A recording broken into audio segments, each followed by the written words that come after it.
Dragon की दादागिरी पर भारत का प्रहार। एशियाई नाटो में भारत बदलेगा गेम। रूस नाटो के बीच परमाणु युद्ध को लेकर भयंकर खुलासा। नमस्कार दोस्तों, प्लेनेट 4 पर आप सभी का स्वागत है। तो दोस्तों, आज इन्हीं खबरों के बारे में हम विस्तार से चर्चा करेंगे, तो वीडियो को अंत तक जरूर देखिएगा। दोस्तों, रूस यूक्रेन युद्ध और लद्दाख से लेकर ताइवान तक चीन की बढ़ती आक्रामकता के बीच क्वाड देशों के शीर्ष नेता जापान की राजधानी टोक्यो में 24 जून को बैठक करने जा रहे हैं। दोस्तों, आपको मालूम है कि क्वाड के अंदर भारत, जापान, ऑस्ट्रेलिया और अमेरिका है और इनके नेतृत्व वाला ये एशियाई नाटो अब चीन पर फोकस करने जा रहा है।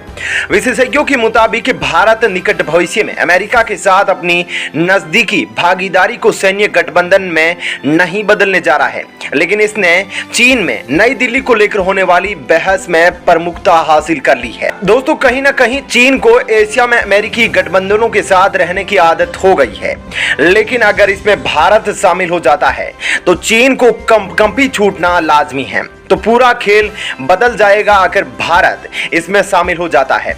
आइए आपको विस्तार से पूरा मामला समझाते हैं कि आखिर माजरा क्या है। दोस्तों, चीन भारत अमेरिका के रिश्तों को लेकर और क्वाड को लेकर जो एशियाई संगठन चीन मानता है उसको लेकर लगातार अपना अभियान चला रहा है इसके विरोध में। हालांकि चीन की यह चिंता अनावश्यक है। चीन के राजनयिक अक्सर क्वाड को लेकर तीखे हमले करते रहते हैं और आपने यह देखा होगा, चीन की सीमा के पास पहले ही अमेरिकी गठबंधन मौजूद है। अमेरिकी सैनिक दक्षिणी कोरिया, जापान और अन्य जगहों पर तैनात हैं और चीन की घेराबंदी कर रखे हैं। इसके बाद भी चीन के निशाने पर क्वाड है। दोस्तों, क्वाड और भारत तथा अमेरिका के बीच रिश्तों के खिलाफ चीन के आक्रामक अभियान के पीछे दो वजह हैं। पहली, भारत का विशाल आकार और चीन की रणनीतिक सीमा को आकार देने की भारत की संभावित क्षमता। हालांकि दोस्तों, जो चीन पहले भारत को लेकर लगातार आक्रामक रहता था, लेकिन जैसे ही भारत ने चीन के प्रति पलटवार की तैयारी की है, चीन शायद ही कभी भारत को अपने प्रतिद्वंदी के रूप में देखता हो। दोस्तों, चीन इस बात से चिंतित है कि अगर भारत अन्य शक्तियों के साथ गठजोड़ करता है तो वह चीन के लिए काफी समस्या पैदा कर सकता है। भारत चूंकि एक संभावित सुपर पावर है, उसे अमेरिका की सीध में रखना चीन का पहला रणनीतिक लक्ष्य है। भारत और अमेरिका के बीच रणनीतिक साझेदारी से चीन घबराया हुआ है। चीन 1960 से 70 के दशक में भारत सोवियत संघ के बीच सहयोग के खिलाफ बयानबाजी की तरह से अभी अमेरिका के रिश्तों को लेकर तीखी टिप्पणी कर रहा है। 1960 के दशक में चीन के नेता माओ भारत और सोवियत संघ के रिश्तों को लेकर अपशब्दों का इस्तेमाल करते थे। तब से लेकर अब तक चीन दोस्तों ये पसंद नहीं करता है कि भारत के रिश्ते अन्य शक्तियों से बेहतर हो।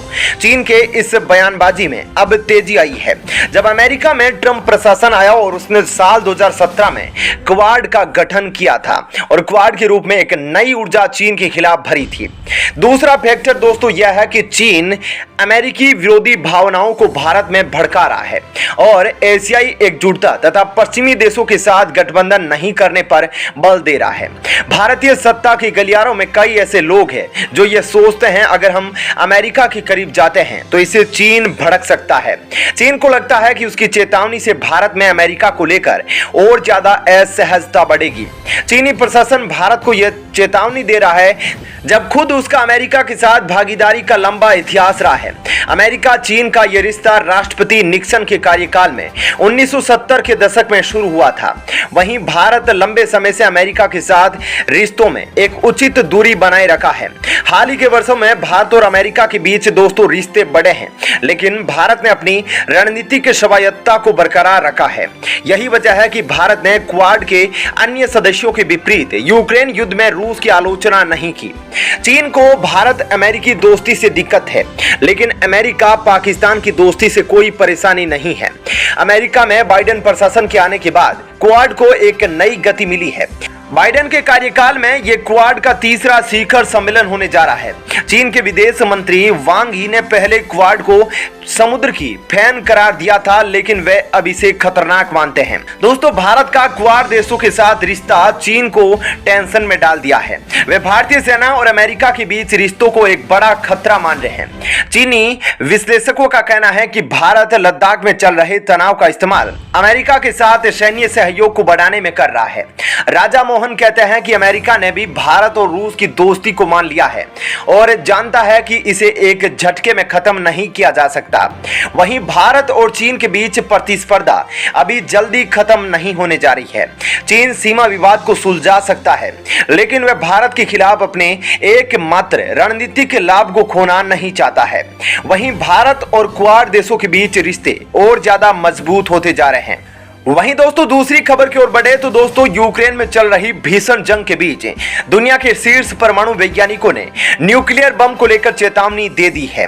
वैज्ञानिकों ने कहा कि अगर व्लादिमीर पुतिन ने पहले परमाणु बम का इस्तेमाल किया तो अमेरिका समेत नाटो देश यूक्रेन में मौजूद रूसी सैन्य ठिकानों पर रणनीतिक एटम बम गिराने से परहेज नहीं करेंगे। उन्होंने कहा कि इससे दुनिया के अंदर परमाणु महायुद्ध का खतरा पैदा हो जाएगा। Bulletin of atomic scientist report में कहा गया है कि यूक्रेन की जंग में अगर रूस फिर से बढ़त हासिल करने में कामयाब रहा, परमाणु बम का इस्तेमाल करता है तो नाटो देशों के पास 4 विकल्प होंगे। इसमें रूसी सेना के खिलाफ यूक्रेन के अंदर या बाहर एक या कई परमाणु बम का इस्तेमाल, रूसी सेना के खिलाफ परंपरागत हथियारों से हमला करना, यूक्रेन को हथियारों की सप्लाई जारी रखना या यूक्रेन पर संघर्ष को खत्म करने के लिए दबाव डालना शामिल है। रिपोर्ट के मुताबिक इसमें सबसे डरावना विकल्प बिना किसी संदेह के यह होगा कि नाटो देश खुद ही परमाणु बम का इस्तेमाल करे। इससे दुनिया में परमाणु महायुद्ध का खतरा पैदा हो जाएगा। वहीं अगर पुतिन एक परमाणु बम का इस्तेमाल यूक्रेन में करते हैं तो यह रणनीतिक परमाणु बम होगा जिसको सैन्य यूनिटों को निशाना बनाने और जमीन हालत को बदलने के लिए डिजाइन किया गया है। वैज्ञानिकों ने कहा कि अगर रूस ने इस विकल्प का इस्तेमाल किया तो उसे नाटो देशों से भी इसी तरह का जवाब मिल सकता है। वैज्ञानिकों ने जोर देकर कहा कि ऐसी स्थिति में अमेरिका समेत नाटो देशों को रूस के यूक्रेन में और बाहर स्थित ठिकानों पर हमला करना होगा या रूस के अंदर एक लक्ष्य को निशाना बनाकर संघर्ष की प्रकृति को बदलना होगा। उन्होंने कहा कि रूसी सैन्य लक्ष्य यूक्रेन में हो सकते हैं जिसके लिए कम क्षमता के परमाणु बम से हमला करने पर बहुत सीमित संख्या में लोग मारे जाएंगे। हालांकि व्यापक सैन्य प्रभाव डालने के लिए नाटो को कई हमले करने होंगे। इस रिपोर्ट में सबसे डराने वाली बात यह है कि इसमें कहा गया है कि अगर नाटो ने रूस के अंदर परमाणु बम से हमला किया तो हालात नियंत्रण से बाहर हो जाएंगे। इससे पूरा युद्ध रूस बनाम अमेरिका और नाटो में बदल जाएगा। अच्छी बात यह है कि पुतिन ने संकेत दिया है कि वे जंग से पहले परमाणु बम का इस्तेमाल नहीं करेंगे। उन्होंने साल 2018 में दिए गए अपने बयान में कहा था कि इससे पूरी मानवता के खत्म होने का खतरा पैदा हो जाएगा। आपका क्या कहना है इस खबर पर जरूर बताइएगा। साथ ही वीडियो को लाइक और शेयर जरूर करें। धन्यवाद।